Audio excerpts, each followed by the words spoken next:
Attention, vous écoutez un podcast audioactif.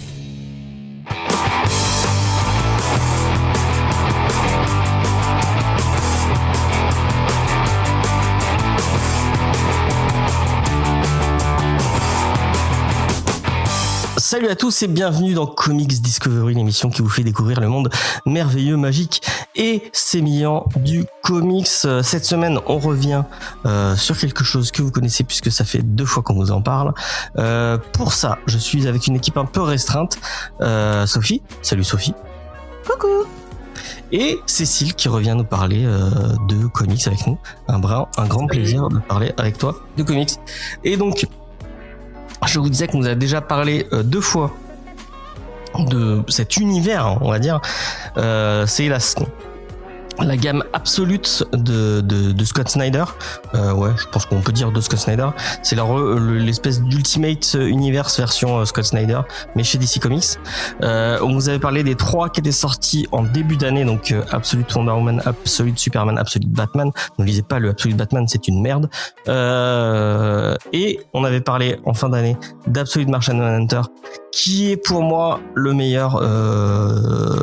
Bon, je vais pas spoiler, mais peut-être le meilleur des 4, puisque pour l'instant il y a celui-là et il y a le titre dont on va vous parler cette semaine qui s'appelle Absolute Flash, qui va sortir, qui est sorti déjà et dont on parle. Comme ça on aura fait tous les Absolutes. Je sais pas s'il y en a d'autres aux US, je sais pas, faudrait que je check. Et on verra. Et puis si ça ressort chez Urban Comics, parce que peut-être qu'on en parlera.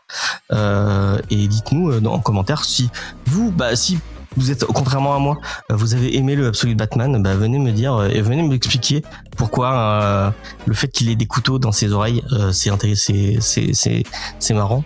J'ai envie de comprendre.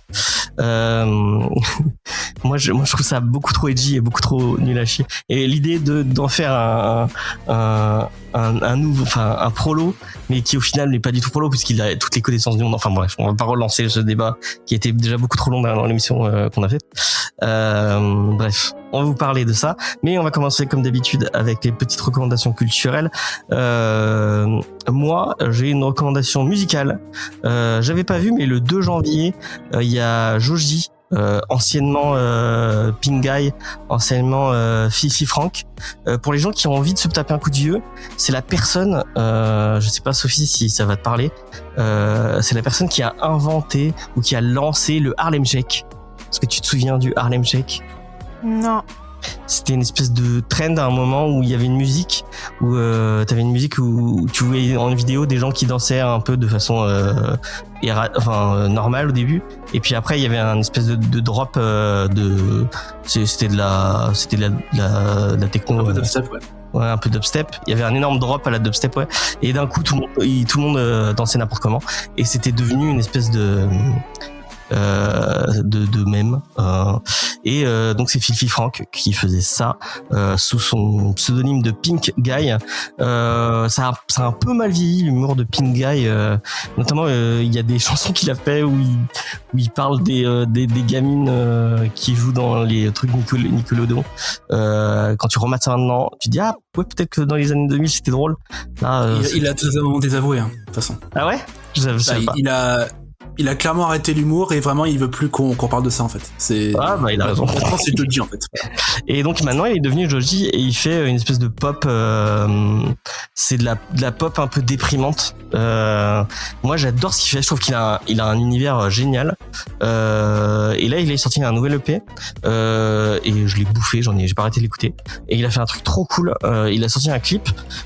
Et son clip est totalement en 360 degrés, et en fait c'est comme on est dans un vaisseau spatial et vous pouvez regarder partout dans le vaisseau spatial, et le vaisseau spatial en même temps fait une espèce de déroulé, on dirait un peu du Space Mountain ou ce genre de truc. C'est vraiment bien foutu, et à chaque fois dans ses clips il y a une espèce de petit univers sympa. Il arrive à faire des trucs cool avec sa musique qui est géniale. Moi je suis très fan de ce qu'il fait. Après il faut aimer la musique, ouais, je sais pas si Cécile va être d'accord avec moi, une musique un peu plus contemplative, un peu mélancolique, contemplative, un peu de la musique, t'as envie de déprimer un peu, tu te mets ça pour. Ouais, c'est badant. J'ai envie de Ouais, voilà. Moi, j'aime bien. C'est la musique que je mets pour bosser ou pour quand j'ai envie de juste avoir un truc en fond. Je mets ce genre de truc. Je pense à Cigarette After Sex qui fait un peu le même. Ouais, c'est semblable, je trouve. Ouais. Ouais, j'aime bien celui-là. D'accord. Et c'est fou, Cigarette After Sex, je les ai vus en concert sur Arte. Et moi, j'étais persuadé que c'était une meuf qui chantait, mais en fait, c'est un mec et quand il parle, normalement, il a une voix super grave.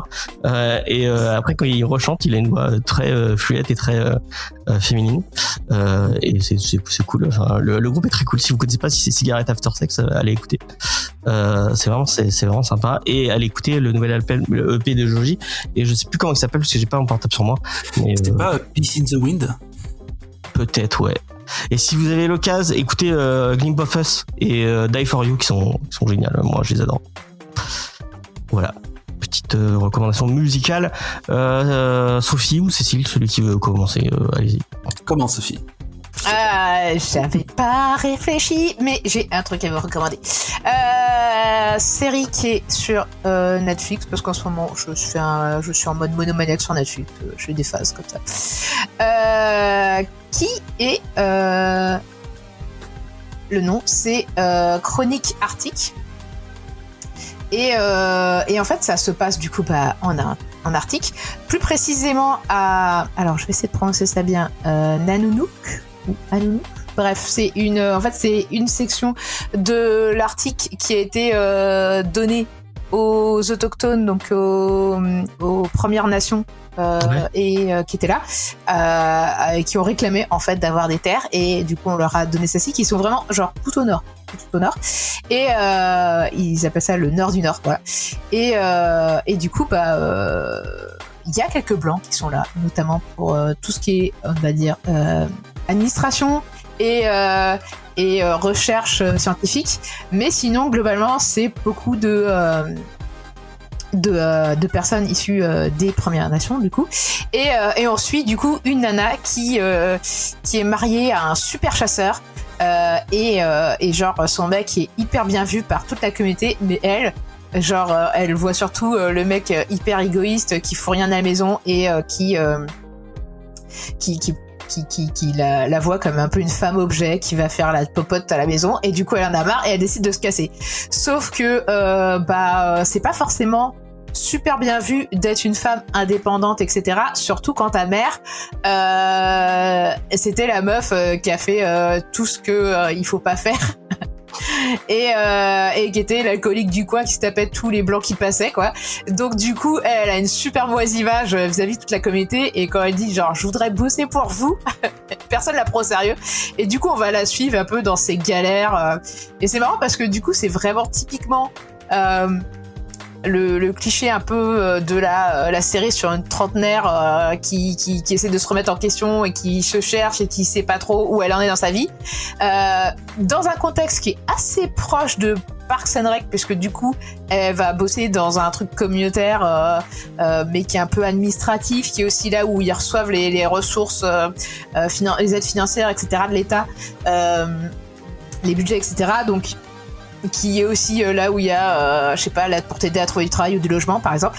Et du coup, il y a un espèce de côté travail à la mairie, quoi. Dans un format comédie. Donc les épisodes font, je crois que c'est 30 minutes. Je vous confirme ça. Ouais, c'est ça, une trentaine de minutes. Et à la fois, on a voilà des personnages qui sont qu'on voit peu, je trouve. Voilà, vraiment tous les personnages principaux sont de Première Nation, sauf une blanche qui est la patronne de l'héroïne. Et du coup, ils font des blagues, mais des fois, j'étais en mode ah ouais, on fait des blagues là-dessus.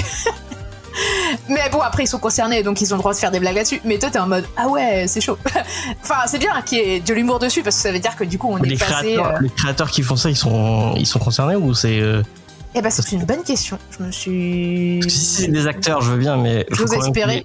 Les gens qui écrivent soient aussi des gens concernés, parce que sinon c'est un peu cringeos. Mais après il faut aussi des blagues sur les blancs. T'aurais concerné.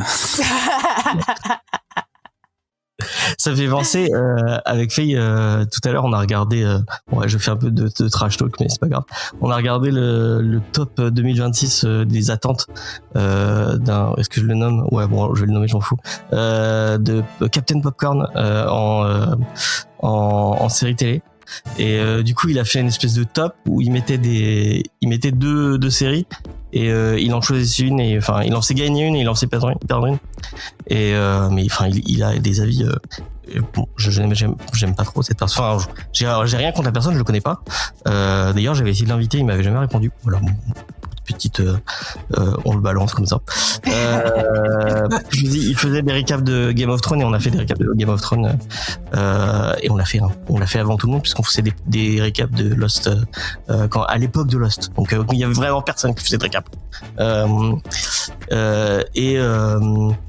déjà il a dit qu'il avait pas regardé en entier la série Entretien avec un vampire et ça c'est une honte.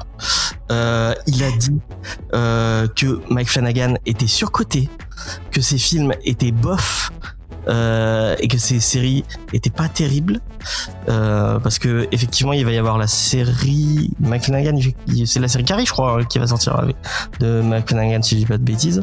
Oui je crois que c'est lui qui fait la série Carrie qui enfin moi Mike Flanagan sur du Stephen King mais c'est tellement d'ailleurs des gens plutôt cool par contre on s'est mis à regarder les vidéos d'écran large. On n'est pas tout le temps d'accord mais je trouve que c'est souvent argumenté c'est les gens d'écran large sont cool notamment il y a Demoiselle d'horreur qui est avec eux qui fait des trucs sympas d'horreur. Je crois que c'est le seul site culturel que je suis encore. Il y a les mecs de écran large aussi qui sont plutôt cool moi je trouve. Alors ouais, j'ai pas ça parce qu'il y a un de mes potes qui a à un moment donné bossé pour eux mais t'as Demoiselle d'horreur qui fait des vidéos avec eux. Ouais c'est pas mal ce qu'ils font hein. Et au moins ils font pas du hate washing je trouve parce que même quand ils ont pas aimé ils essaient toujours de trouver des trucs positifs à dire sur l'œuvre ou dire bah c'est notre avis etc enfin ce que je trouve toujours bien. Je reviens ouais vas-y je reviens parce que tu m'as hacké ma reco là. Ah pardon. Donc les créatrices, parce que c'est deux meufs, les créatrices sont bien des Premières Nations, des Inuks, donc des Premières Nations. Donc je vais citer pendant que j'y suis. Je m'excuse pour la prononciation d'avance. Donc on a Stacey Aglock McDonald, qui du coup est productrice à la base, et on a Aleta Aranak Baril qui est aussi inuit et qui est aussi une réalisatrice, voilà, qui a fait beaucoup de trucs d'œuvres sur la culture inuite. Voilà. Si vous aimez bien ce style, il y a la dernière saison de True Detective qui se passe aussi dans un truc avec des Premières Nations, avec Jodie Foster et l'actrice qui est aussi issue de minorité. J'ai oublié son nom. C'est une ancienne boxeuse. Bref. Bon, en tout cas, la saison est géniale, même si aucune des saisons ne dépassera la deuxième, qui est la meilleure saison de True Detective. Il n'y a pas de débat, puisque la moustache de Colin Farrell fait que bah voilà, il gagne. Même si Sophie n'est pas d'accord. Bah, la première saison avait quand même des arguments chocs, dont le roi en jaune. Voilà. Qui peut battre le roi en jaune? À part Toulouse, peut-être. J'attends d'ailleurs le bouquin ou le film qui fait un crossover entre les deux. J'attends ça avec impatience. Ouais, bah non, et qui serait fait par quelqu'un de racisé et une meuf pour contre Kems Lovecraft. Ah oui, c'est le fraîchissage, ça fait bien chier. Mais du coup, ça c'est pas mal. Et qu'est-ce que je voulais dire? Ah oui, et je parlais d'écran large parce que leur film préféré, enfin dans leur top, le premier, je vous le spoil, le premier film qu'ils ont mis dans leur top de 2025, c'est Life of Chuck, donc de Mike Flanagan. Si vous l'avez pas vu, voyez-le. Ça change complètement de son univers d'habitude parce que c'est quelqu'un qui fait beaucoup d'horreur. Mais là, on est vraiment sur un film.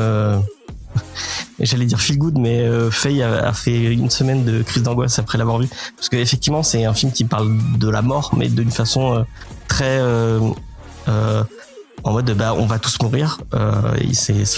c'est le monde et la vie est quelque chose qui a une fin, et c'est pour ça que c'est bien, c'est pour ça que c'est intéressant.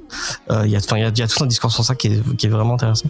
Le film est très beau, très poétique, avec un Tom Hiddleston qui est au meilleur de sa forme, et le casting est génial, et enfin moi c'est un de mes films préférés de cette année aussi, donc voilà.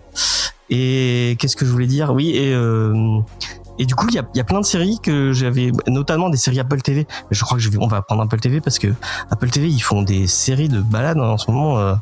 Il y a vraiment, enfin bon, j'ai pas trop aimé la dernière saison de Sévérance, mais je suis un peu en demi-teinte. Il y a des trucs très cool dans Sévérance, et puis après il y a des trucs un peu moins cool. Mais je trouve que c'est devenu, avant HBO c'était là où t'allais chercher les séries un peu plus intelligentes, et HBO maintenant ça dépend. Et après j'ai bien aimé The Penguin, je continue à défendre The Penguin qui était très très bien, malgré tout ce qu'on peut en penser, mais sur Apple TV+, il y a des trucs très cool, et je sais pas si il va y avoir un nouveau Pride and Prejudice, le truc de Jane Austen. Je sais que Sophie, t'es fan de Jane Austen ou pas du tout? Je me souviens plus. Il faudrait que je lise. J'ai pas encore. T'aimes bien toi, Cécile? Non, j'ai jamais lu de Austen ou de Brontë. Je sais qu'il y a les Hauts du Hurlevent qui vont être adaptés. Ça, c'est Austen ou c'est Brontë? C'est Brontë, ça. C'est Brontë. Ouais. C'est la petite Charlotte qui n'a fait qu'un seul roman. Non, c'est Émilie Hurlevent, je crois. Non, je vais de suite. C'est celle qui n'a fait qu'un seul roman. Les Hauts de Hurlevent. Ouais, peut-être c'est Émilie, mais je ne sais pas. Kate Bush, en fait, c'est elle qui a écrit ça. Hauts de Hurlevent. Je vérifie de suite.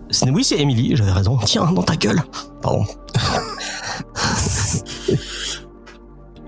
Je sais pas si, je crois que je l'ai déjà dit en live, peut-être. Si je l'ai déjà dit, je me répète comme d'habitude. Mais je sais pas si vous savez, mais les sœurs Brontë, bon, elles ont pas inventé le jeu de rôle, mais elles faisaient du jeu de rôle avant que ça existe vraiment, puisque elles avaient un propre univers. Parce que si vous savez pas, les sœurs Brontë, elles sont trois sœurs qui ont toutes écrit des livres, et qui ont écrit des livres très très cool, qui sont toutes mortes très jeunes, et quand elles étaient petites, elles avaient un espèce d'univers partagé entre elles, où elles s'écrivaient des histoires, et leurs personnages évoluaient dans leurs histoires. Et en fait, elles faisaient du jeu de rôle avant que ça existe, quoi. C'est trop cool. Voilà. Petite anecdote. Et effectivement, moi j'ai très hâte de voir les Hauts de Hurlevent, mais je suis d'accord on en a parlé avec Sophie, avec Margot Robbie qui incarne un des personnages principaux, et Margot Robbie n'a pas du tout une tête d'anglaise. Elle a pas l'âge non plus. Oui, elle a pas l'âge non plus. Ah d'accord. Et tu disais oui, on dirait trop la productrice qui s'impose en actrice principale, et ça fait un peu ça, effectivement. Je te rejoins sur ce point-là, même si Margot Robbie est capable de moi, Tonya, je l'avais trouvé très cool, elle était bien dans le rôle. Ah oui, je dis pas qu'elle joue mal, je dis juste que elle a une trentaine d'années, et le personnage est censé en avoir meurt jeune, meurt avant cet âge-là, donc elle peut pas avoir cet âge-là. Ouais. Voilà, c'est un peu le concept du truc, c'est tout le monde meurt jeune dans ce truc. Sauf un qui va tous les venger au fur et à mesure. Tous ses intérêts, tu veux dire. Ouais, voilà. Je l'ai pas lu, moi. Je l'ai pris en livre audio. Faut que je le lise. J'ai hâte de lire. Ça a l'air très cool. On m'a dit qu'il y avait une vibe un peu Comte de Monte Cristo, en mode vraiment vengeance plus. On s'attend à un truc un peu cucul à praline, et au final c'est pas gore, les mais Hauts de Hurlevent, déjà les sœurs Brontë, tout ce qu'elles ont écrit c'est assez dark. Mais si tu prends Jenner par un truc soft, regarde les premières pages, ça parle de maltraitance d'enfants dès le début, quoi. Ce serait comme de dire que les mères de Sophie c'est un truc gentillet et qu'il faut lire ça aux enfants. Oui, les mélanges. On a dit ça à beaucoup d'enfants, mais ça parle de maltraitance d'enfants. Ouais, effectivement. Bon, est-ce qu'on se lancerait pas dans la review et encore une fois, j'ai oublié. Marocco. Ah oui, pardon, excuse-moi. Sauf si on a court de temps, mais. Vas-y. Non, vas-y. Eh ben très bien. Je vais vous présenter une BD qui s'appelle Les Météores. Ah, ça a l'air trop bien. C'est de Devney Redolfi. Alors j'ai flashé dessus parce que justement c'est un format paysage. C'est un format tellement rare, mais que en fait c'est justement que c'est rare. C'est pour ça que j'adore. Tu sais qu'en Italie c'est vachement. Ouais. C'est plus courant, ouais. C'est super courant comme format. Et donc les météores, ça se passe dans une ville américaine. Je crois que c'est pas trop précisé, mais c'est en plein hiver et il y a le météore qui va arriver. Ça va être la fin du monde. C'est une ambiance très semblable à Mélancolia, le film. Et du coup, il y a pas vraiment de protagoniste principal. C'est vraiment plein de personnages en tout genre dans la ville qui vont essayer d'accepter ou pas la vue de cette météore, voire essayer de faire les dernières choses avant que tout se termine, etc. Et c'est vraiment c'est autant un super récit qu'une BD super belle. C'est Tommy Redolfi, il dessine il fait des ambiances de couleurs monochrome, mais c'est monochrome, mais c'est super bien fait. Et il gère aussi super bien la lumière. Et voilà, je saurais pas quoi dire d'autre, mais c'est vraiment une super chouette BD. Ça a eu quoi comme prix? Parce que je vois qu'il y a un sticker horrible dessus. Exactement, c'était le fauve du jury, prix spécial. Ah, trop bien. Donc d'Angoulême, il y a. Tu l'as pris chez Entrée Libre? Non, on me l'a offert parce que il est sorti genre fin 2024, je crois. Et donc j'ai demandé pour le Noël de l'année suivante. Voilà. D'accord, ok. Et du coup, tu t'es pris quoi chez parce que je sais que t'as fait il y avait les soldes parce que Entrée Libre a fermé. Bon, ouais, on pleure tous. Oui. Tu t'es trouvé des trucs cool? Oui, mais j'ai un peu oublié parce que j'ai pas encore fini à lire. Il y a une BD que j'ai retenue, c'est Deep Vacation de Yang Yi. Ok. Dessinatrice chinoise qui actuellement habite en Italie, je crois. Je connais un peu ses BD. Elle a un style très cool, très dynamique. Ok. Et là, si je me trompe pas, Deep Vacation, c'est pas son dernier, mais elle a sorti il y a quelques années. Mais en plus là, pour la fin d'Entrée Libre, elle était venue pour un festival qui rassemblait les artistes. Ok. Donc il y a ça, et après il y avait une autre BD. Encore une fois, j'avoue, c'est un peu comme les météores. En fait, c'est surtout la pochette qui m'a intrigué, mais j'ai pas retenu le titre. Ça parle d'espionnage, je sais, mais c'est tout. Voilà. Bien. Putain, il faut que je te prête Il brûle pour que tu jettes un coup d'œil. Ah, j'adore. Anis Labourou, j'ai presque tout lu. Voilà. Ah, ok. Il manque plus que le dernier tome de Il brûle, je l'ai chez moi. Il est trop bien. Il est trop bien. Et on croise les doigts parce qu'on l'a eu en dédicace. Et il y a peut-être moyen qu'il descende au Montpellier. Petite anecdote, en fait, j'ai découvert comme un frisson l'année où c'était sorti, c'était genre vers 2018. Ouais. Et j'avais recopié presque toute la BD. Ah, presque toutes les cases, sans respecter non plus la pagination. C'était juste, je dessinais, je remplissais un carnet comme ça. Ouais. Quelques années plus tard, il sort le premier tome de Il brûle, je le rencontre pour une dédicace et je lui montre mon carnet. Et il est stupéfait. Il me dit: ah, t'as fait une BD pirate. Je sais pas si t'as écouté l'interview, mais vous avez, j'ai l'impression que vous avez déjà, enfin, dans la façon dont tu parles et la façon dont tu appréhendes la BD, je trouve que vous avez beaucoup d'atomes crochus, notamment par rapport au fanzine, parce qu'il nous a fait toute une déclaration d'amour au fanzine et au fait que lui, maintenant c'est un auteur reconnu, il brûle, ça a cartonné de ouf, mais il disait mais qu'il arrêterait jamais le fanzine et qu'il continuerait parce que pour lui c'est une façon de faire de l'art de façon un peu comment dire absolue et pure, ouais. Et je trouvais ça vachement intéressant comme démarche. Oui, il a raison, moi je ferais pareil, je continuerai le fanzine jusqu'à la mort. Et oui, j'ai aussi lu ses fanzines, notamment un où en fait il parle de Dark Souls et aussi de la manière dont il aborde. Il parle en même temps qu'il parle de Dark Souls, il parle aussi des derniers instants qu'il passe avec sa mère, qui a Alzheimer. Et malgré ce genre de pitch, ça reste quand même très émouvant et c'est brillant. Voilà. On dirait une BD de Daniel Moran Johnson. Quand tu tournes le truc. Enfin, bref. Superbe reco. On va passer à la review. Et comme d'habitude, j'ai complètement oublié de poser quelqu'un sur la reco, donc sur la review, excusez-moi. Donc je vais le faire moi-même. Donc on vous parle de Absolute Flash. On vous avait déjà parlé de la gamme Absolute. Je vous l'ai dit en début. C'est une gamme où en fait, on va prendre des auteurs et il y a quelqu'un qui va leur dire, tu vas redéfinir le personnage dans un univers qui normalement est lié. D'ailleurs, à la fin de Absolute Flash, on voit un espèce de lien, alors qu'il n'y avait pas trop de liens dans les autres BD.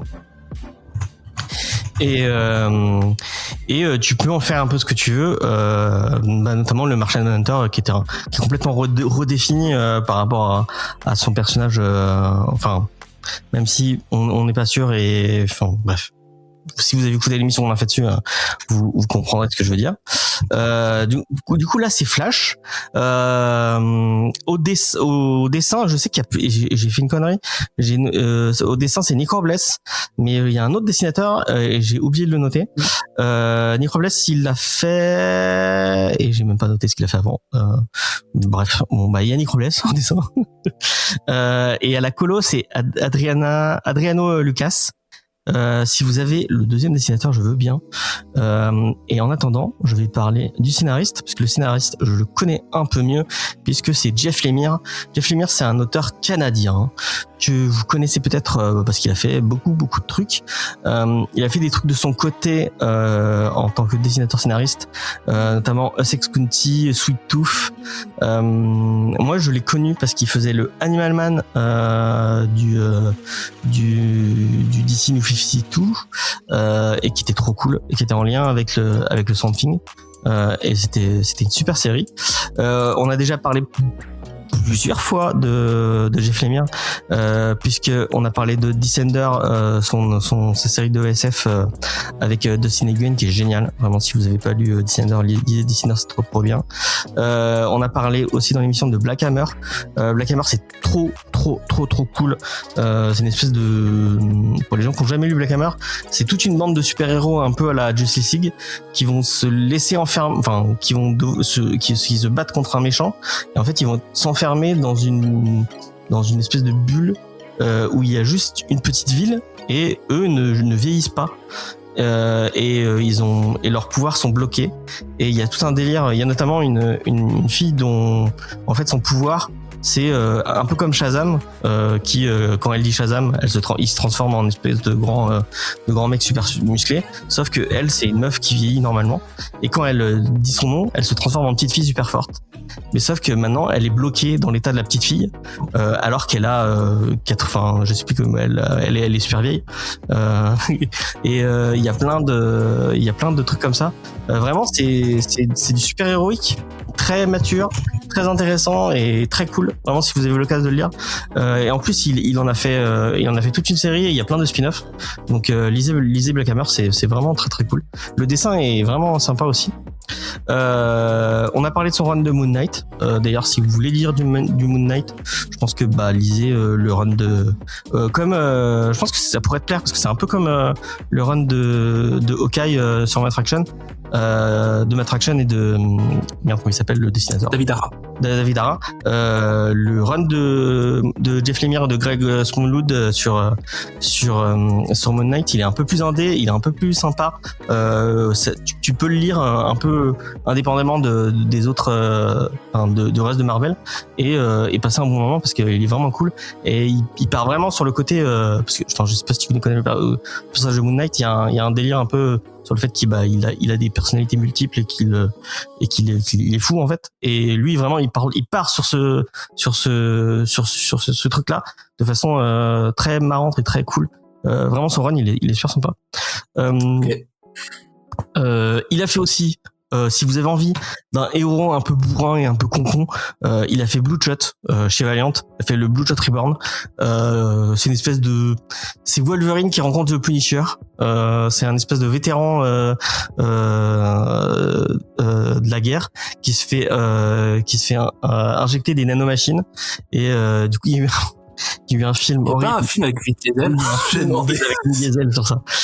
Mais ne regardez pas le film est horrible. Vraiment, c'est une dinguerie tellement c'est nul. Mais la DD est très bien. Enfin, il y a pas tout chez Valiant qui est bien, mais Bloodshot Reborn c'est vraiment sympa. Et lui aussi il a un côté un peu foufou. Le fait qu'il ait les nanomachines a un peu vrillé son esprit et il a perdu des. Comme Wolverine, on a fait des expériences sur lui, donc il a perdu la mémoire. Et c'est sympa, Bloodshot. C'est vraiment un des meilleurs titres que j'ai pu lire chez Valiant. Excusez-moi, je parle trop vite, du coup je prends trop d'air. On a parlé de son Something. Je crois que t'étais là, le Something Green Hell. Tu l'as fait avec nous, Sophie, je crois. C'était pas terrible, par contre. Bon, désolé. Je sais plus. C'est celui où ils sont sur une petite île et t'as Something qui est là et enfin bref, c'est bon. Si vous voulez lire du Something, lisez le Alan Moore. Dis rien. Dis rien. Bon bah c'est pas terrible. Il a fait Joker Killer Smile. Il y a plein de gens qui disent que c'est génial, Joker Killer Smile. Moi j'ai vraiment pas aimé.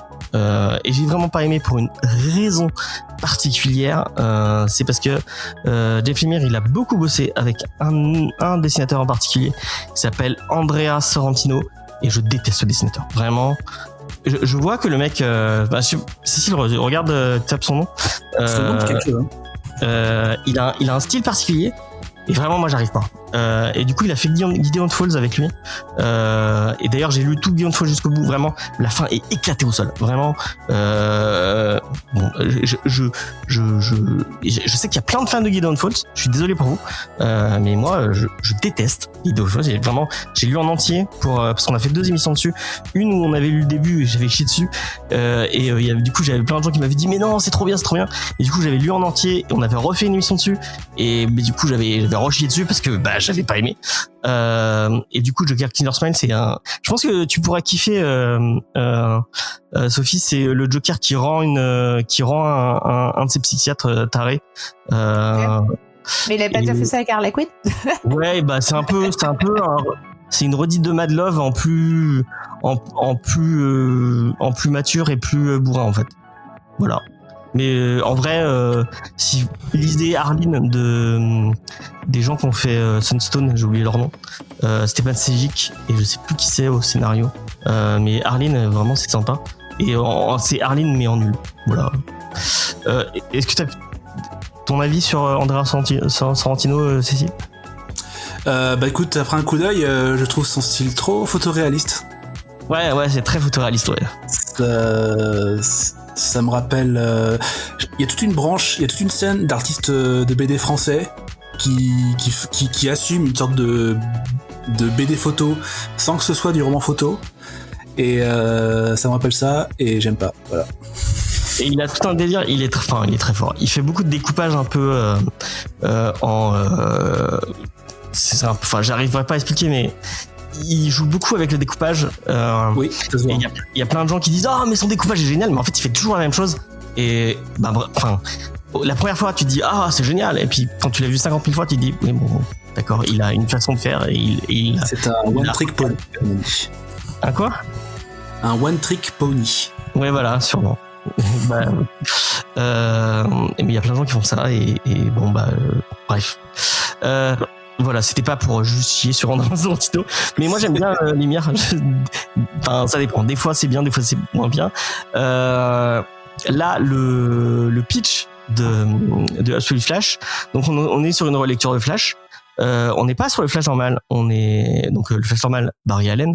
Là, on part sur le deuxième Flash, Wally West.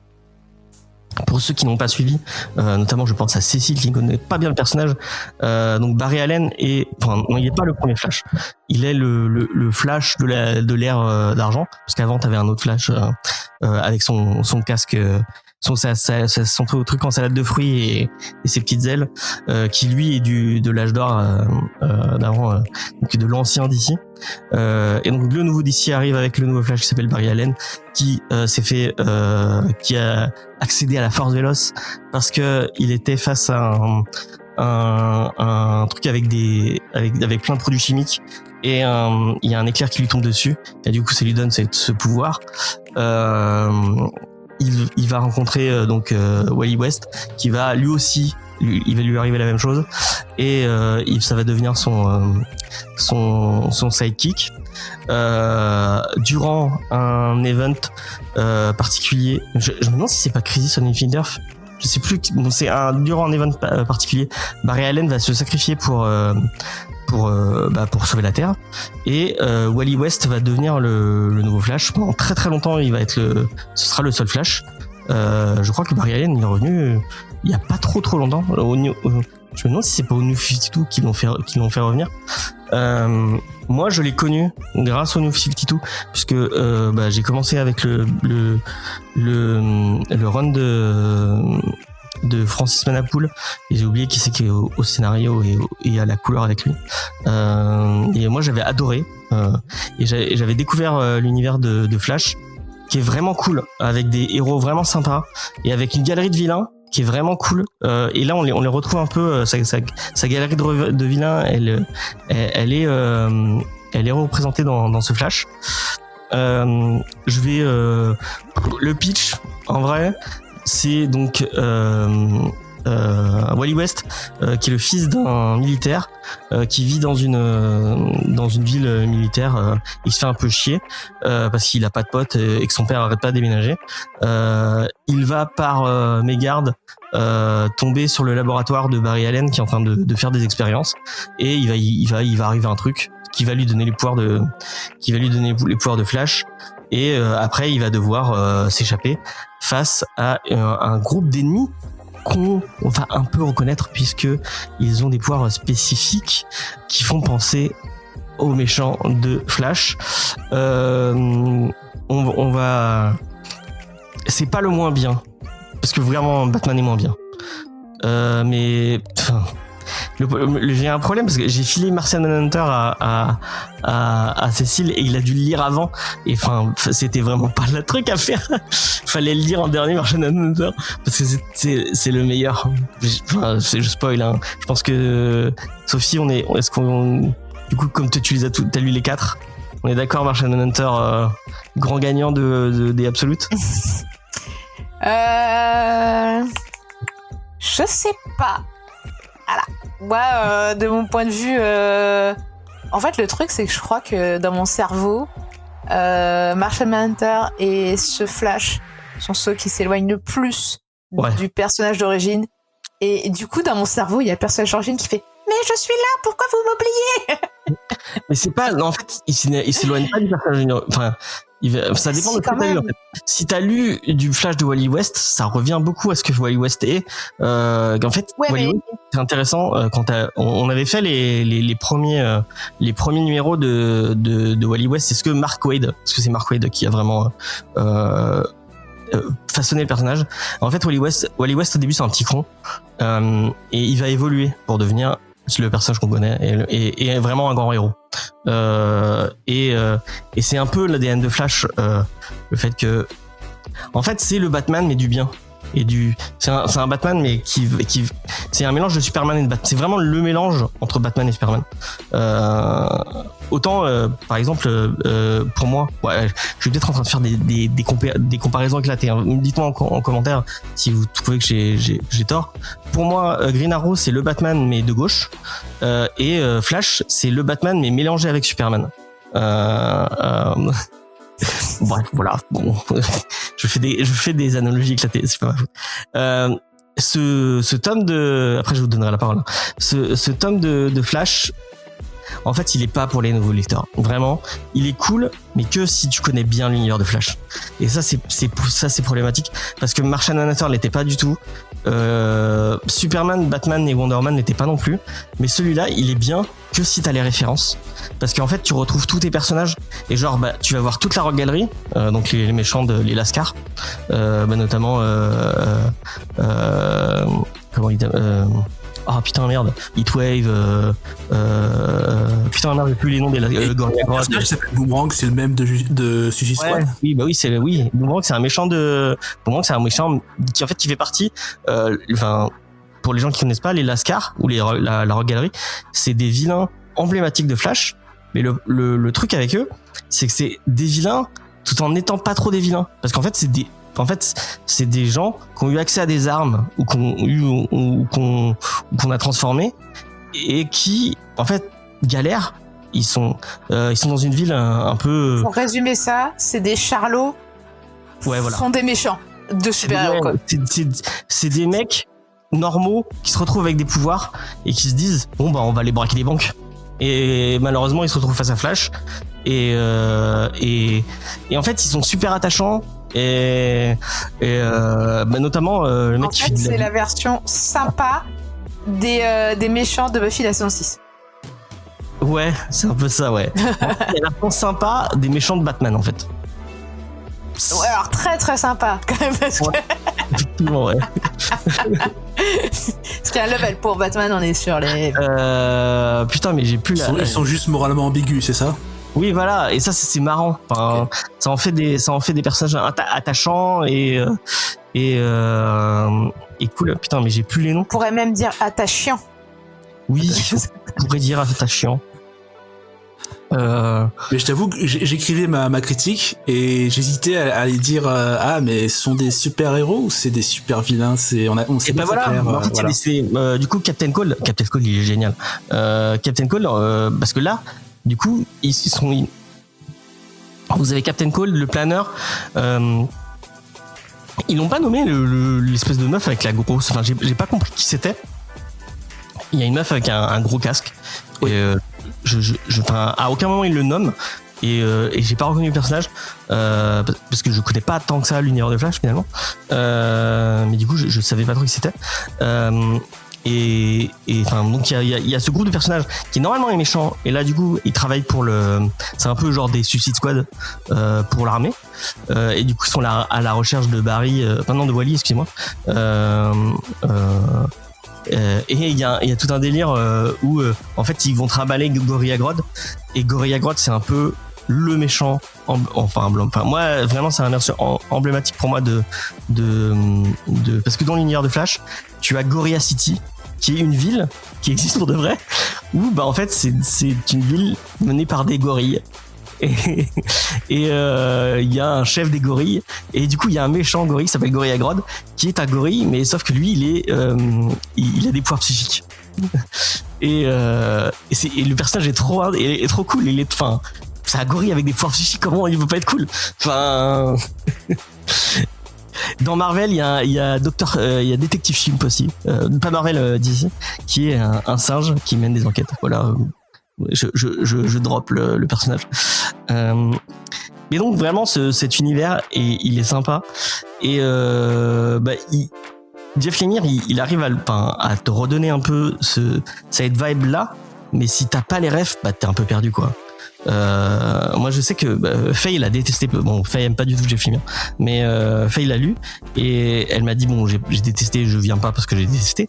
Et elle était à côté de moi pendant que je lisais et elle se foutait de ma gueule parce que moi j'étais là, oh il y a Captain Cold, oh il y a machin, oh il y a Gorilla Grodd, et j'étais content parce que je retrouvais les personnages que j'aimais bien. Mais en fait si t'as pas cette vibe là, bah tu te fais chier. Enfin, je sais pas Cécile comment tu l'as vécu cette lecture, mais j'ai peur que sans l'effet oh putain merde je retrouve mon personnage et il est un peu switché, c'est marrant, du coup la lecture est pas si sympa que ça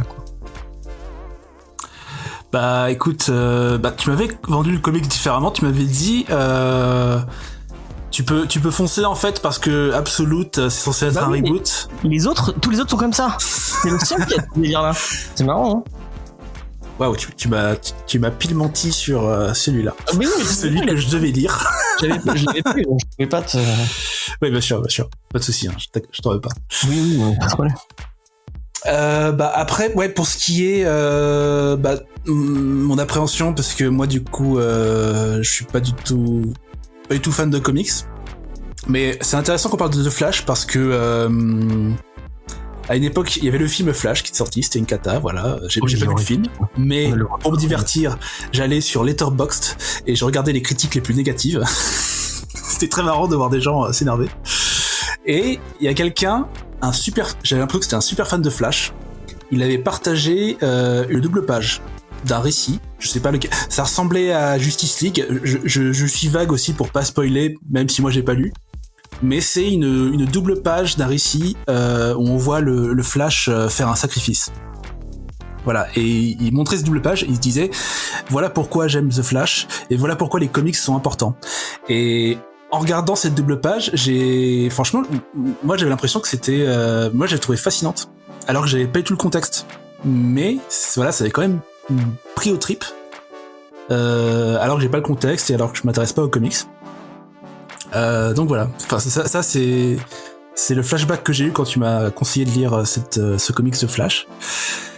Et après, en tant que néophyte, alors je vais dire un des deux bons points avec The Comics. Déjà, moi j'ai bien pigé les enjeux.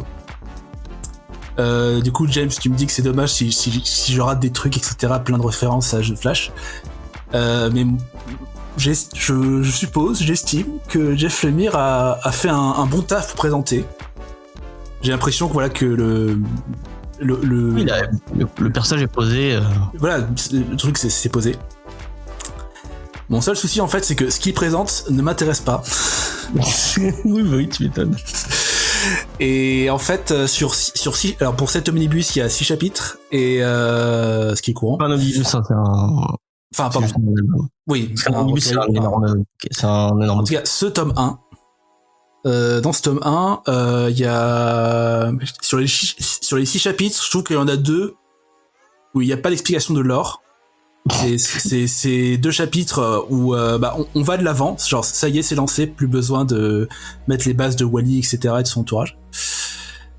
Et c'était pas non plus les 2 chapitres qui m'ont le plus intéressé, sachant qu'autre chose, ça c'est dur pour moi quand je lis des tomes ou des omnibus, c'est que d'un chapitre à l'autre, il peut y avoir un changement de dessinatrice.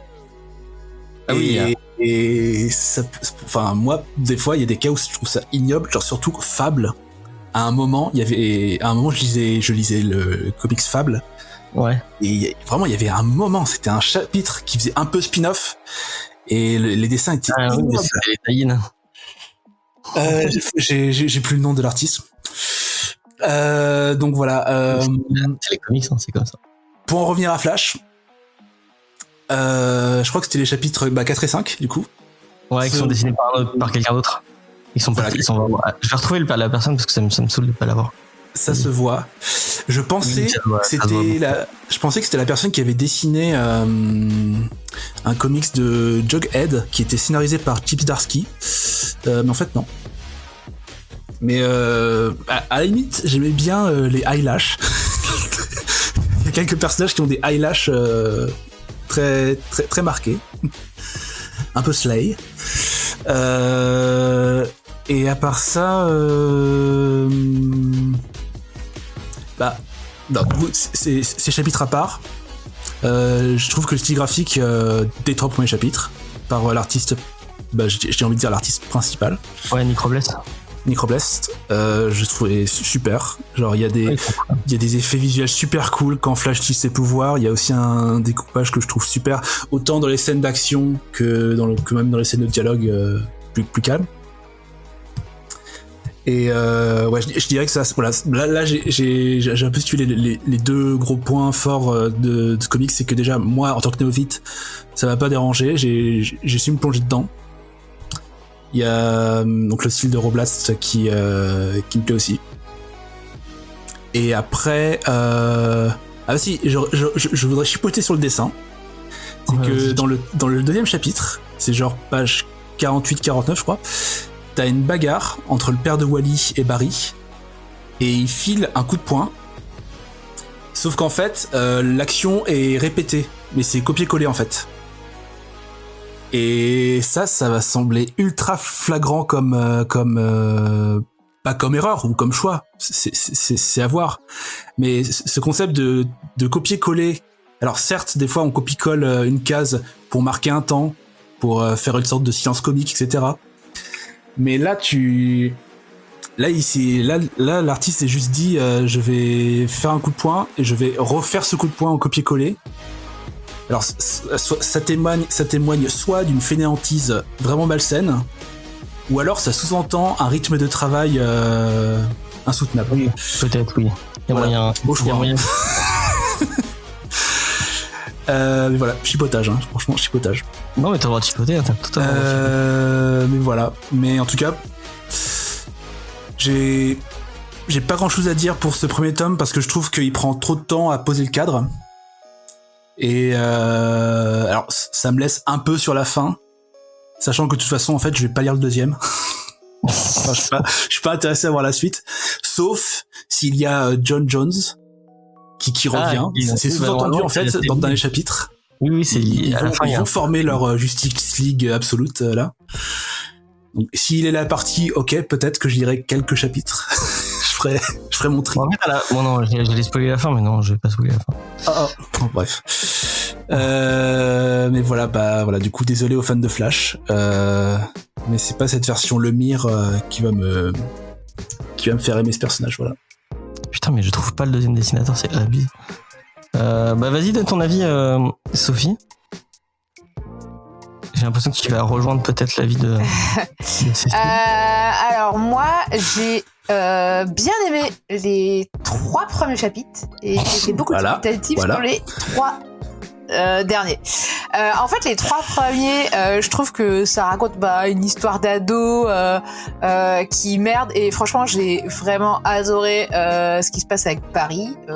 J'explique pas pour pas spoiler, mais vraiment, je trouve que c'était un choc quand ça arrive et tu fais ok, d'accord, il s'est passé ça, et t'as l'espoir que peut-être avec son pouvoir, qui est le pouvoir de Flash du coup, qui en gros sur la force véloce, dans les comics on le voit détériorer la réalité, des fois pouvoir corriger, enfin pas volontairement hein, mais changer un peu le multivers, créer des portails, etc. Donc je me disais peut-être qu'il va pouvoir réparer ses erreurs, ce qui s'est passé, qui est horrible en plus, en revenant en arrière, etc. Et tu vois qu'il a l'espoir et tu fais mais ouais, j'ai envie de voir ça quoi. Et même voir justement en plus on nous promet dans le tout petit paragraphe qu'il y a au tout début, comme quoi il va y avoir du body horror avec justement la force véloce. Je me disais ok, peut-être qu'il va essayer de déclencher le truc de la force véloce et qui va merder et qui va s'éparpiller en petits morceaux et qui va avoir des morceaux de conscience sur plusieurs multivers quoi. Et j'étais partie là-dessus moi il m'avait vendu ça et c'est pas ce qu'on a. Voilà, c'est pas du tout ce qu'on a. Et en fait ça part sur un truc qui a l'air sympa en première partie, et ensuite ça essaie de raccrocher les wagons avec ce que connaît le Flash, avec ça essaie de faire un super-héros, mais sauf que c'est un gamin paumé qui sait pas ce qu'il fait, etc. Il pourrait y avoir potentiellement un truc sympa, mais j'ai l'impression qu'on essaie de recoller les cases, qu'à la fin il y a un espèce de méchant inconnu étrange. En fait ça m'a rappelé à un moment donné quand ils avaient fait ils ont essayé de faire un truc entre Watchmen et le DC-verse. Oui. Et c'était tout pourri. Ça te vendait du rêve, et il n'y a pas, c'était avec Flash. En fait, il faut qu'ils arrêtent d'essayer de vendre des trucs avec Flash et multivers. Hein. Moi j'ai bien aimé, c'était bien. Quoi, le truc avec Watchmen ou non? Je suis un fan de Jeff Jones, donc dès que Jeff Jones touche à des trucs. Ouais. Tu vois, c'est un peu ton problème, James. Dès que c'est quelqu'un que t'aimes bien qui fait un truc, genre, yeah. Après, c'est bien, tu gardes ton innocence d'enfant. Comme ça. Alors, je crois, mais je suis pas sûr que c'est Al Kaplan qui dessine avec Jeff Lemire, mais je suis pas certain. J'arrive pas à trouver l'autre dessinateur. Bref, vous l'aurez. Ça a l'air d'être ça, Al Kaplan. Ouais. Et il a un problème avec les yeux, il fait des yeux bizarres avec des sourcils. Ah oui, tu vois, il fait un petit eyelash. Ouais, c'est bizarre. Un petit slay. C'est vraiment, vraiment bizarre. En plus, il le fait pas à tout le monde. Et il le fait pas tout le temps. Genre, il y a un moment où il voit Linda. Je crois que Linda, c'est ça va être la femme de oui, parce qu'à Flash, il y a un côté très famille aussi. c'est un truc qui est très DC, hein, le fait que ils ont tous une famille et ils se sont tous parce que pour ceux qui savent pas, le Flash d'après, enfin le sidekick d'après, c'est Bart Allen et c'est le neveu du futur de Barry Allen. Oui, ne cherchez pas à comprendre, il y a des trucs de partout. Et donc la fille, Linda qui croise, je crois que c'est sa future femme. Et on la voit normale et selon dans un autre plan, elle a espèce de, enfin, je suis en train de faire des gestes et il n'y aura pas les vidéos, mais et il met les cils mais dans les yeux de façon bizarre et quand j'ai vu ça, pourquoi c'est moche comme ça. Et bref, ouais. Et donc le personnage, oh putain, je vais spoiler, mais bon, il y a un lien avec un personnage que vous connaissez puisqu'il est dans l'univers de Flash, le maître des miroirs. Et mais du coup, il y a oh, non, je vais spoiler, donc je ne le dirai pas, mais il y a un lien avec l'univers de DC normal. Voilà, si vous je crois que je viens de spoiler en 2 mots, mais pas grave. Donc ouais, pour le coup, si je devais faire un top de ce que j'ai lu pour l'instant, je dirais Martian Manhunter au-dessus de tout, parce que vraiment j'ai adoré Martian Manhunter. Le Wonder Woman, parce que vraiment la Wonder Woman, vraiment si vous avez l'occasion de lire la Wonder Woman, elle est le comics est vraiment cool. Moi j'avais bien aimé le Superman, contrairement à Sophie, je crois.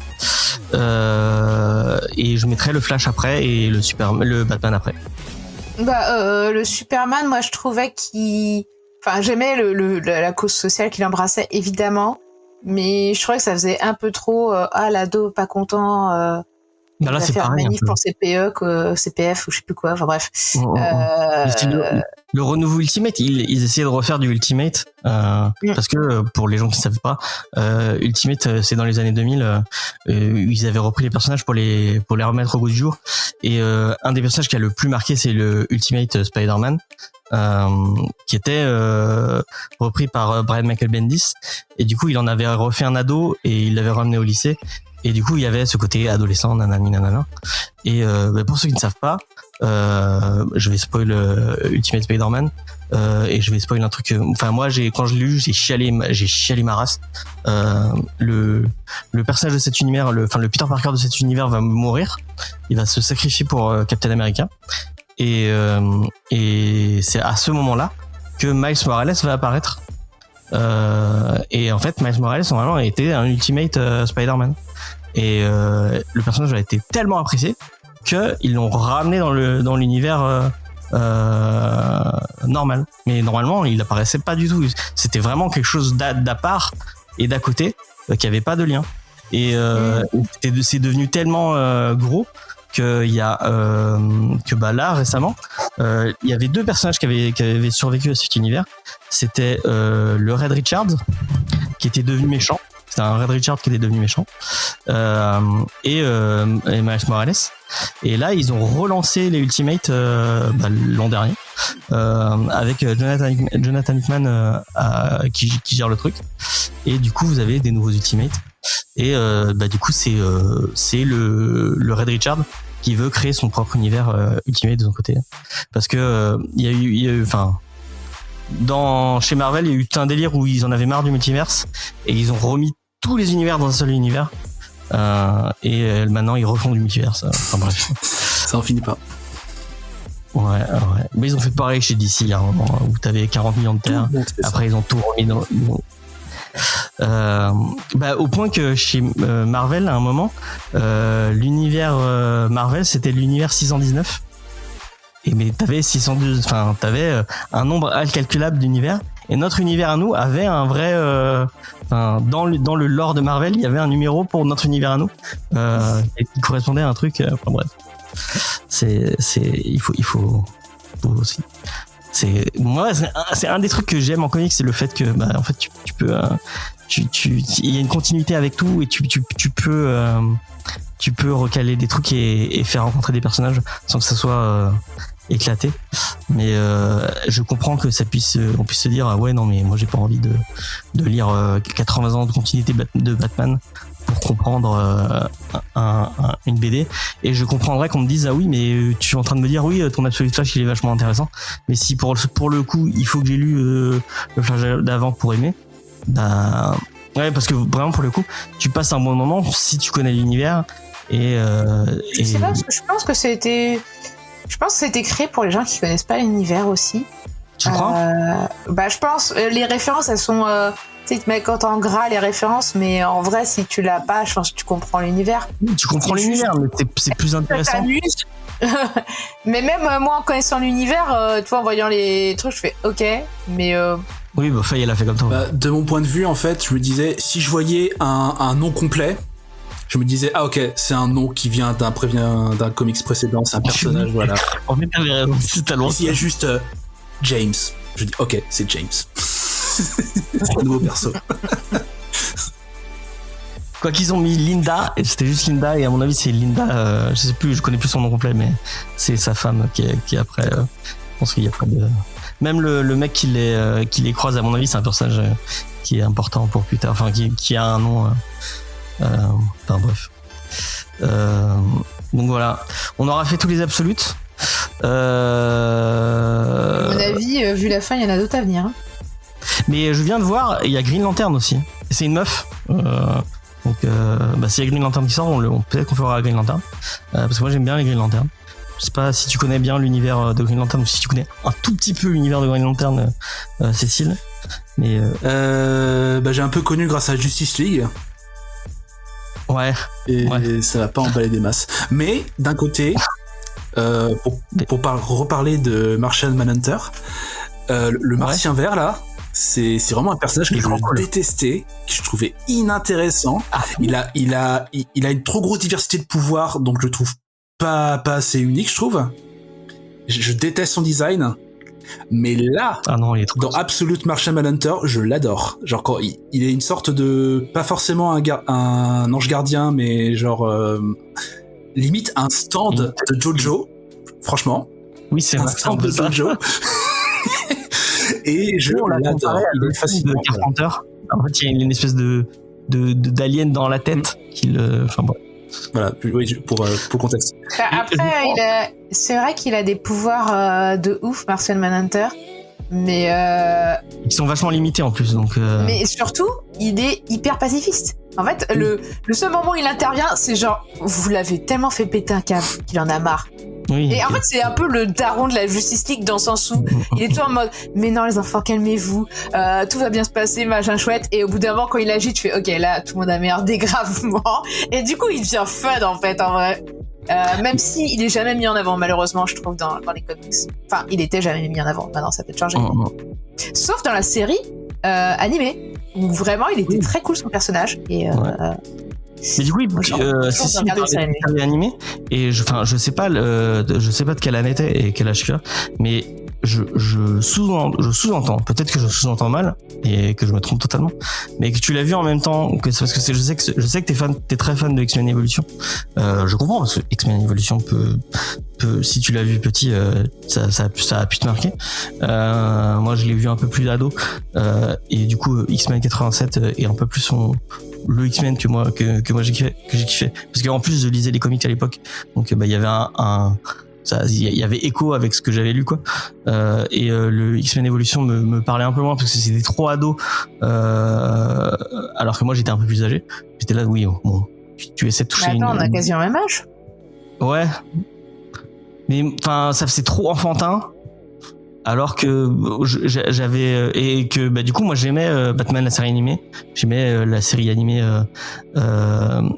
Justice League, qui était plus adulte, qui avait un ton plus adulte et plus mature, et c'était ce genre de super-héros que je voulais.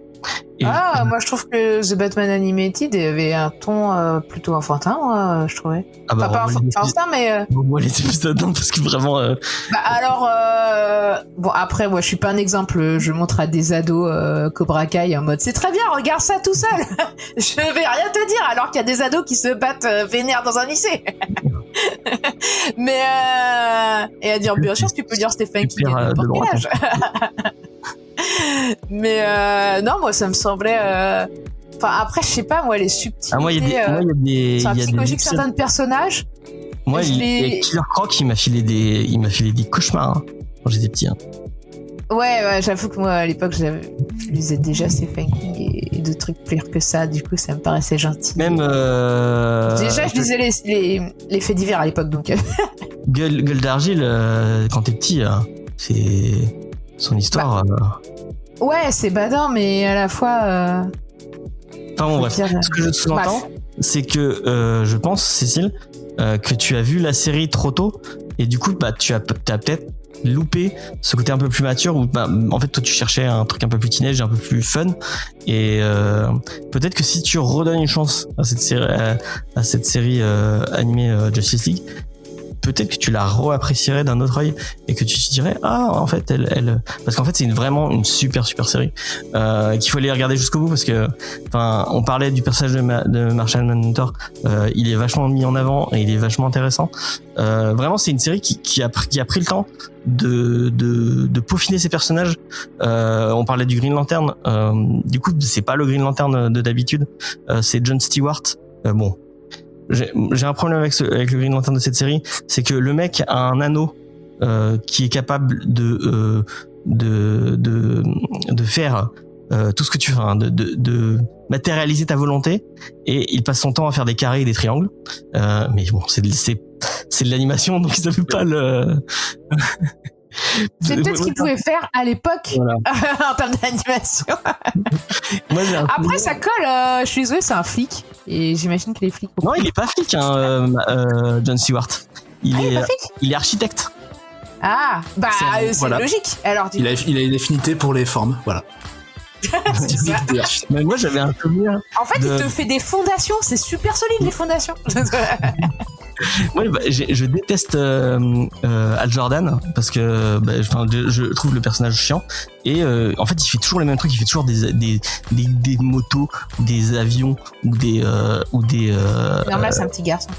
et moi je me souviens quand je lisais, tu vois Sinistro qui était capable de faire une prison entière avec son anneau, mais une prison entière mais géante, et je disais mais le mec fait des avions, des pistolets ou des battes de baseball, et à côté t'as un mec qui est capable de faire un bâtiment entier avec ça, mais il est nul. Et John Stewart lui a ce délire, enfin dans les comics il a plus ce délire là de construction et je trouve que bon, malgré ça, c'est un personnage qui est vachement je sais pas si tu te souviens, Sophie, dans la série animée, il est mature, il est intéressant, il y a une espèce de relation avec Hawkgirl qui est aussi un personnage un peu secondaire et qui finalement ils en font quelque chose d'intéressant. Le Flash, qui au début est juste une espèce de comic relief qui pourrait être chiant, et ben ne l'est pas du tout, et du coup c'est Wally West aussi dans la série animée, et effectivement il a si tu disais que Martian Manhunter dans la série animée c'est le papa du groupe, Flash c'est le cœur du groupe en fait, c'est lui qui le fait vivre et c'est lui qui fait la cohésion entre tout le monde. Et c'est un truc qu'ils ont retrouvé dans Young Justice. Ils ont vraiment, si vous avez pas vu Young Justice, regardez Young Justice. J'en ai parlé 40 millions de fois, mais ce sont tous les sidekicks des Green Lantern qui veulent participer aux missions des Green Lantern, pas des Green Lantern, de la Justice League, et qui veulent participer aux missions des Justice League, et leur mentor leur disent mais non, vous êtes trop petits pour faire ça, et du coup ils disent bah allez vous faire foutre, on va faire notre propre équipe de notre côté. Et du coup il y a Robin, donc Dick Grayson, Kid Flash, du coup Wally West, Aqualad, donc un autre Aqualad que donc un sidekick d'Aquaman. Il y a Artemis, donc qui est un sidekick de Green Lantern, et Miss Martian Manhunter et Superboy, qui se rejoignent pour faire leur propre. Tu as l'air de rire de façon oh oui c'est ridicule. Vraiment, la série est super mature, la série est super intéressante, la série évolue vraiment parce que il y a un lore avec enfin c'est pas des stand-alone, c'est vraiment des trucs qu'il faut suivre au fur et à mesure.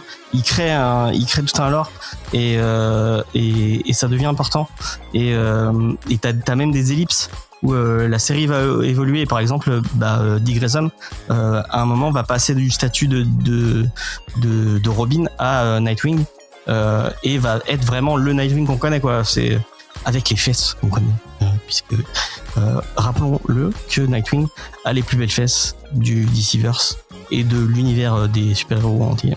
Voilà, ce sera dit une énième fois. Enfin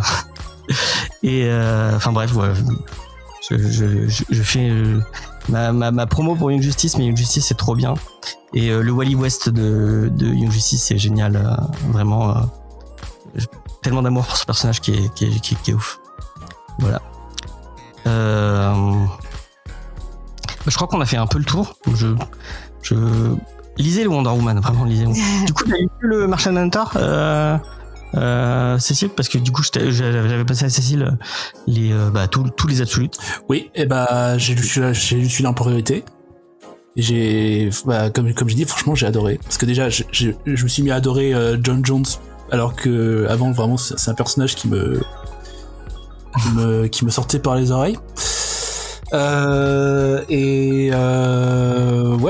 Aussi en fait c'est un peu inégal de comparer Sam Martian Manhunter avec les autres absolutes, parce que pour le coup ça c'est un standalone, enfin en tout cas il est fini entre guillemets. Ouais, c'était vraiment mon trip. C'est vrai que le récit ça s'éloigne beaucoup d'un carcan de super-héros. Là, c'est clairement un récit, ça fait un peu thriller psychologique, on va dire. Et ouais, franchement, j'ai adoré le style graphique, j'ai adoré le découpage. Il y a un traitement graphique, justement, de John Jones que je trouve magnifique. Ça me rappelle beaucoup le... La série a un côté indé que prend pas du tout les autres, en fait. Mais surtout John Jones, genre il est dessiné dans un style constructivisme soviétique que je trouve formidable. Et et voilà, franchement, ça c'était mon plus gros kiff. Je m'y attendais pas du tout. Alors en fait, je voulais juste le lire en premier parce que c'était pour le moment c'est le seul absolute qui est terminé. Donc je me disais si j'ai fini ça. Mais non, c'est pas terminé. Il y a encore des trucs après. Ah bon? À mon avis, ok. J'avais fait une petite recherche, je pensais que c'était terminé. Ok. Non. C'est des mini-séries, mais ça va continuer. S'il y a plus de John Jones, tant mieux. Il va découvrir les autres absolutes et ils vont faire des trucs. Et ils vont faire. L'équipe va faire des trucs. Et ok. Voilà, j'ai pas encore lu. Je voulais un peu te titiller. J'avais envie de passer à Batman Absolute. Mais j'ai pas ton. Ok. Est-ce que t'en as commencé? Est-ce que t'as commencé? Qu'est-ce que t'as lu quoi comme combien de pages? Je crois que j'ai fini 2 chapitres de Absolute Batman. Je suis un peu confus, voilà, parce que encore une fois, je m'y connais très mal dans les canons d'ici. Donc Alfred qui veut tuer Batman. Ok. Oui, c'est vrai qu'il y a ça au début. Et voilà aussi. Ça, c'est juste un truc que je déteste. Genre, j'en ai marre qu'on me présente le Batman et qu'il faut absolument respecter le fait que ses parents soient morts, etc. Genre, après, c'est pareil avec Spider-Man, je sais, mais j'en ai un peu ras-le-bol. Ah ouais, mais si ses parents sont pas morts, il n'y a pas de traumatisme qui fait qu'il devient. Ils ont le terme dans Across the Spider-Verse, mais j'ai oublié. C'est un événement canonique. Moi aussi, je sais plus, je crois. Sans ça, il passe pas de super-héros à. Il reste un petit riche qui.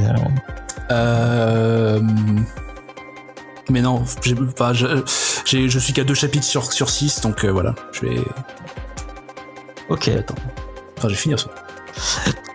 La semaine prochaine, on vous parle de Hérétique, de Charlie Adler, donc le dessinateur de Walking Dead, et je sais plus qui est au scénario avec lui, je ne sais plus du tout. Et on aura en invité Margot Saltel. Putain, j'ai plus les noms. Celt, ouais, et Gaël Hersan qui organise à Montpellier, parce que c'est le festival interconnecté de la BD où dans chaque grosse ville vous avez des événements. Je sais qu'à Lyon il y a plein de trucs, à Paris il y a des trucs aussi, donc n'hésitez pas, je sais plus à quelle date c'est, mais on vous en parle la semaine prochaine. Il y a plein de trucs cool qui sont en train de se mettre en place à Montpellier autour de ça.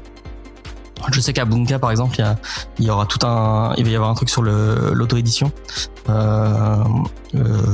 crois que c'est jeudi, c'est le dernier jeudi du mois si je dis pas de bêtises.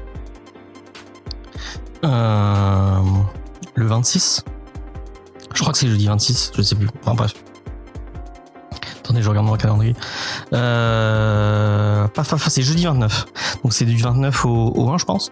Comme pour Angoulême. Oui, Sophie? Non. Hein? Je sais pas si je te vois lever le doigt. Non, non. Ok, bon, oui. Bon, bref. Je voulais peut-être me gratter les. Ouais, tout simplement. Je sais que il y a eu des enregistrements de la part de Sophie et Faye, mais je ne spoil pas ce qui veut arriver. Si vous voulez, je peux vous donner 3 indices. Vas-y, 3 indices, vas-y. Glace, couture et Mexique. 19e siècle. Merde. Bon, non, il y a 4, vous avez un 4e indice. Voilà. Et je sais que j'ai fait des visuels pour d'autres émissions.